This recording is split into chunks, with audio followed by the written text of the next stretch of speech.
Assalamualaikum warahmatullahi wabarakatuh. Perkenalkan, nama saya Al-Fajri Ardi, NIM 19233012. Saya berasal dari Prodi D3 Manajemen Pajak, Fakultas Ekonomi Universitas Negeri Padang. Sebelumnya, saya mengucapkan terima kasih banyak kepada Bapak Dovi Septiari, SE MSCAK, selaku dosen pengampu mata kuliah pemeriksaan pajak. Tujuan video kali ini saya buat yaitu untuk memenuhi tugas perkuliahan pada minggu ke-12 dengan materi yang berjudul Pemeriksaan atas SPT Tahunan PPh Badan. Baiklah, kita akan masuk pada materi yang pertama, yaitu sebelumnya kita harus mengetahui pengertian WP Badan atau wajib pajak badan. Menurut Undang-Undang KUP atau Ketentuan Umum Perpajakan, badan adalah sekumpulan orang dan atau modal yang merupakan kesatuan baik yang melakukan usaha maupun yang tidak melakukan usaha. Contohnya saja seperti PT, CV, BUMN, dan lain-lainnya. Selanjutnya mengenai pengujian-pengujian yang dilakukan pemeriksaan atas wajib pajak badan. Pengujian-pengujian yang dilakukan atas wajib pajak badan terdapat 5. Yang pertama yaitu pengujian atas penghasilan. Yang kedua, pengujian atas biaya. Yang ketiga, pengujian kompensasi kerugian fiskal. Yang keempat, pengujian kebenaran penerapan tarif. Dan yang terakhir itu mengenai pengujian atas kredit pajak. Baiklah, yang pertama yaitu kita akan menjelaskan pengujian atas penghasilan. Tujuan dari pengujian atas penghasilan adalah yaitu untuk memastikan yang pertama yaitu kelengkapan penghasilan yang dilaporkan. Yang kedua, kebenaran jenis atau sumber penghasilan yang dilaporkan. Selanjutnya, cara pemeriksa memastikan kelengkapan penghasilan yang dilaporkan. Cara pemeriksa memastikan kelengkapan yang dilaporkan itu terdapat 9 cara. Yang pertama, memanfaatkan informasi internal maupun eksternal DJP atau Direktorat Jenderal Pajak. Yang kedua, analisis angka-angka. Yang ketiga, penelusuran angka-angka. Yang keempat, penelusuran bukti. Yang kelima, pengujian keterkaitan. Yang keenam, ekuilisasi dan rekonsiliasi. Yang ketujuh, permintaan keterangan atau bukti. Yang kedelapan, konfirmasi. Dan yang kesembilan, pengujian keberatan.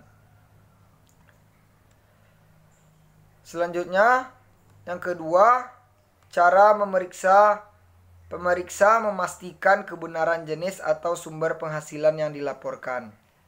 Cara pemeriksa memastikan kebenaran jenis-jenis sumber penghasilan yang dilaporkan yaitu dengan 3 cara. Yang pertama, memanfaatkan informasi internal maupun eksternal DJP. Yang kedua, pengujian kebenaran fisik. Yang ketiga, konfirmasi. Selanjutnya, pengujian atas biaya. Pengujian atas biaya yaitu memiliki tujuan pengujian atas biaya adalah untuk memastikan yang pertama eksistensi dan kebenaran jumlah biaya yang dibebankan. Yang kedua, keterkaitan antara biaya dengan kegiatan usaha.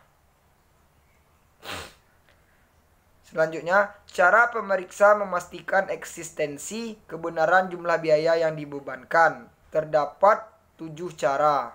Yang pertama, pengujian kebenaran perhitungan matematis. Yang kedua, penelusuran bukti. Yang ketiga, pengujian keabsahan dokumen. Yang keempat, konfirmasi. Yang kelima, ekualisasi dan rekonsiliasi. Yang keenam, pengujian keterkaitan.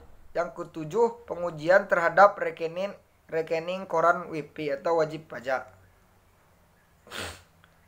Selanjutnya mengenai cara pemeriksa memastikan keterkaitan antara biaya dengan kegiatan usaha.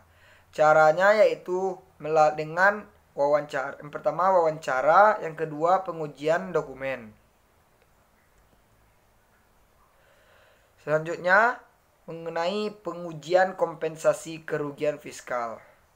Pengujian kompensasi kerugian fiskal terdapat hal-hal yang harus diuji oleh pemeriksa.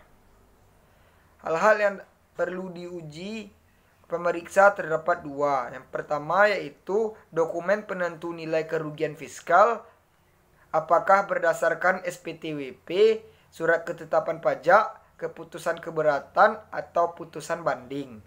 Yang kedua, jangka waktu kompensasi kerugian fiskal selama 5 tahun. Selanjutnya mengenai pengujian kebenaran penerapan tarif. Pengujian kebenaran penerapan tarif dilakukan oleh pemeriksaan pajak untuk memastikan bahwa wajib pajak telah menggunakan tarif pajak yang sesuai dengan ketentuan peraturan perundang-undangan perpajakan. Selanjutnya mengenai pengujian atas kredit pajak. Cara memastikan kebenaran kredit pajak yaitu yang pertama, pemanfaatan data internal DJP atau Direktorat Jenderal Pajak berupa bukti potong dan SSP. Yang kedua, konfirmasi ke pihak pemotong atau pemungut pajak. Demikianlah penjelasan materi dari saya. Apabila ada salah dalam penyampaian kata, saya mohon maaf. Semoga bermanfaat. Saya akhiri dengan wabillahi taufiq wal hidayah. Wassalamualaikum warahmatullahi wabarakatuh.